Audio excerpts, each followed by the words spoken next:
been a good bit since we posted a video. We're getting ready for a trip, although the van looks like a complete disaster. We have a few things that we're trying to clean up and fix before we head out. And there's one thing that has been a bit of a pet peeve since we installed it that we're going to try to take care of today.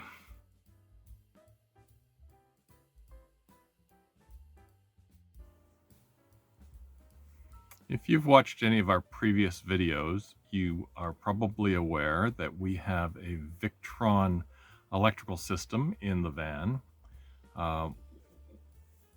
We've got this 5-inch screen that's connected to the servo. We've got a multi-plus, we've got alternator charger, solar charger, and we included Victron batteries. And when we included Victron batteries, we had to use the Victron BMS. And what I wasn't aware of at the time was that by sticking with the Victron ecosystem, we were going to lose a functionality of the servo, which was being able to control the BMS or the multi-plus from the touchscreen. It says here that the setting is disabled because we're using the Ve.Bus BMS. So I was trying to figure out a way around that because we're not able to turn off the multi-plus. It wants to be on all the time, and when it's on all the time, it's burning power. So the multi-plus has a setting where you can put it in a less power hungry mode. It's under the AES setting, so that it only checks to see if there's a demand for 120 volts every second. So every second it checks. If there's no demand, it goes back into sleep for a second, and then it checks again, which is all fine and good, except when you have devices that have built-in electronics like this microwave and our induction cooktop. They don't play well together. So what we ended up doing was installing a switch that controlled the 120 volts. So you'd turn the switch on, the microwave would get power, and then you could use the microwave. But if you just left it like this, the inverter was always in the high power mode, and it was wasting a lot of electricity. So we installed a switch here. We installed a switch for the induction cooktop, and that's all to get around the fact that we can't shut the inverter off with this button here. So Victron has recently come up with a new BMS, a version 2. Oh, one of the other problems is that you can't do live updates on the multi-plus, the inverter, while the BMS is connected. So that's been a bit of a pain as well. So Victron has come out with a new BMS that supposedly takes care of these two problems. So we're going to install that today. This is the original Ve.Bus BMS that came with our batteries and our system when we first installed it. Its job is to communicate with the batteries through these two ports. And if there's a problem with the batteries, if they're saying they can't take a charge or they can't be discharged, this device can take control of the other equipment and shut it off. What this effectively does is it provides 12 volts through these two ports here for the load connect and the load disconnect and the charge disconnect. And when 12 volts is not supplied through there because there's a problem with the batteries, the equipment is shut off.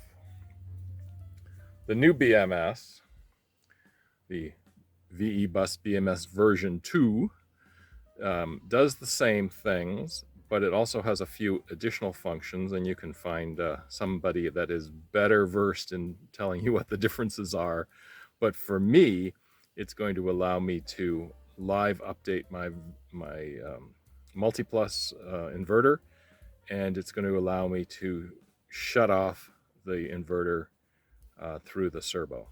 So we will get to installing that. The problem is the batteries are under the bed here. So I'm just going to flip this into couch mode. As you may or may not know, this bed is we can change it from a queen size bed into a couch, and then I'll show you how I have to get underneath there.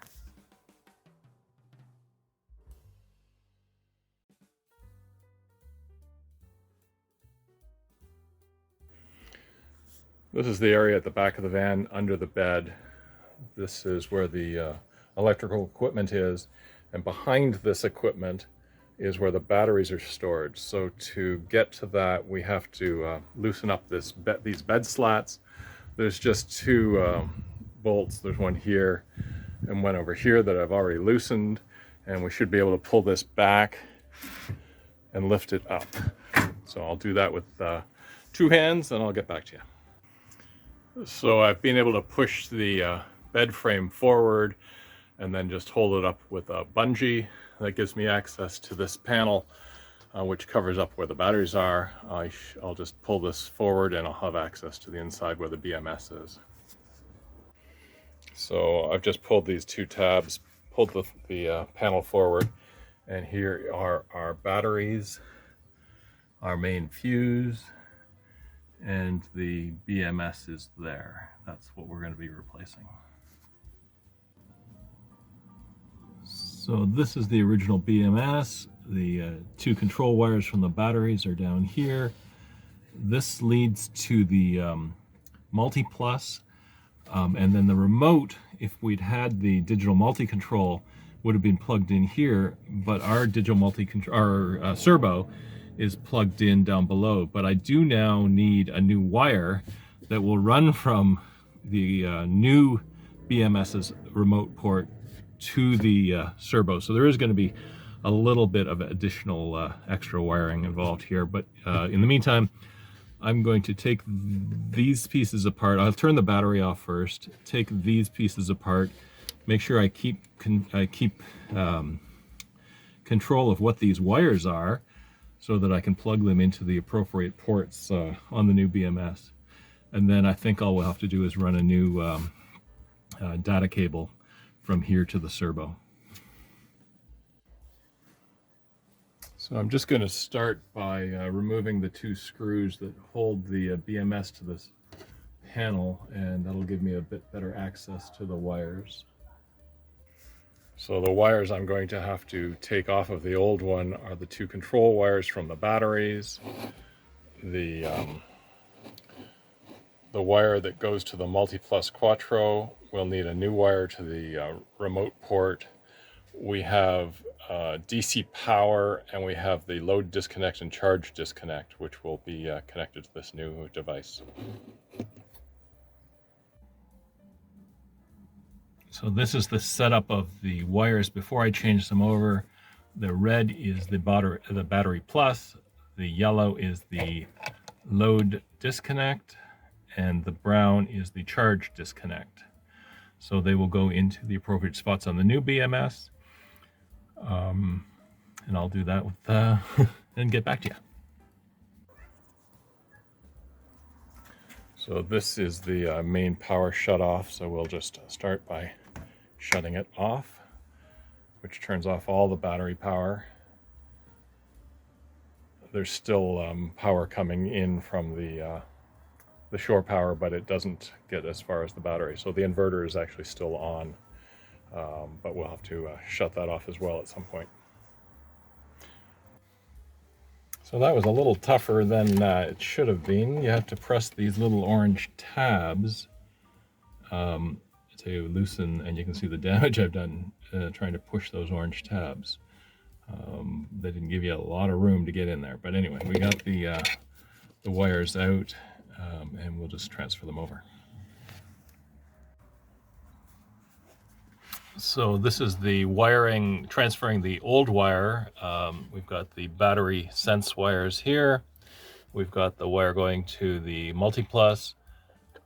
We've got the red wire going to the battery plus. The yellow is the load disconnect, and the brown is the charge disconnect. So they're all hooked up. The only wire I need to run now would be one from the servo to this remote panel connection. So the wire that comes from the BMS, which is behind there, comes into this Ve.Bus mains detector. Now I did get a new one with the new BMS. I'm going to assume that they're the same. Might be a mistake.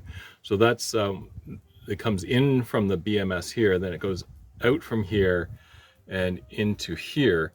And this wire is the one that goes to the servo. So I'm going to disconnect this, and before I get too far, I'm just going to take a temporary wire, connect it to the servo, which is back in there. So I'll connect that to the servo and make sure everything works before I make it permanent. So I've removed this lower panel so I can get better access to the servo, and I've run this wire temporarily from the BMS to the back of the servo. It's behind the network cable right there. So we're going to turn stuff on and see what happens. Okay, everything is just starting up. We'll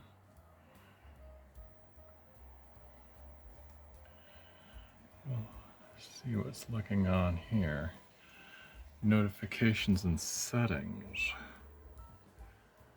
AES mode. Okay, so if I turn on this switch, which I hope to be able to eliminate, the inverter is on.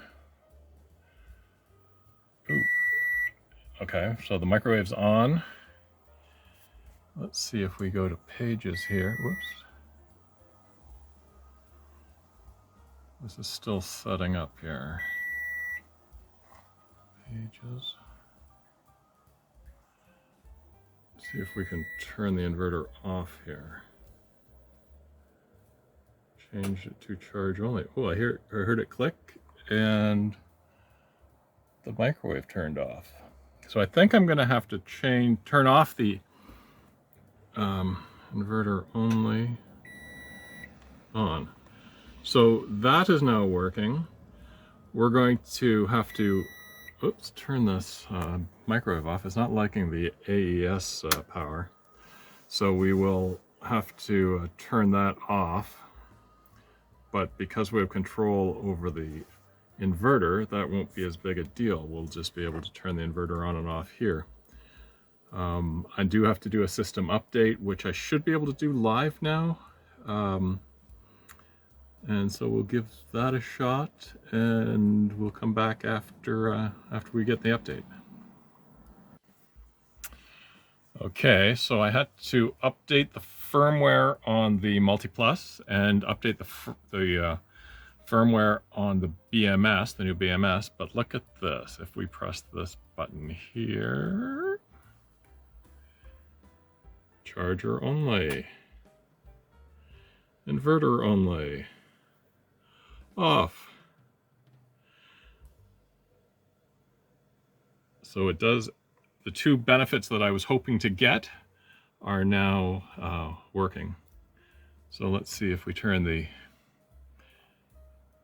inverter on, leave this switch on. The inverter came on and the microwave is now on. I did turn off the AES settings, but we don't need to worry about the power draw when we're not using the inverter because we'll just turn it off.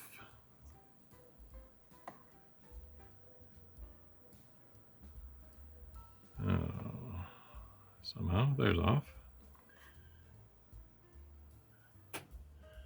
And the microwave turned off. Perfect. Now all I'll have to do is make a permanent cable for the new cable from the BMS to the servo.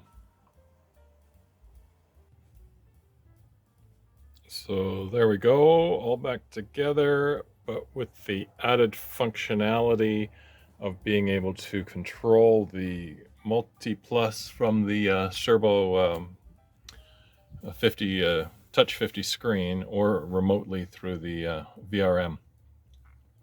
You leave the inverter turned on and control it through the software. The added bonus is being able to get live updates. without having to be able to get into the van. Previously, they say you could do it by disconnecting the line to the BMS, but I had problems with that. So now it all works.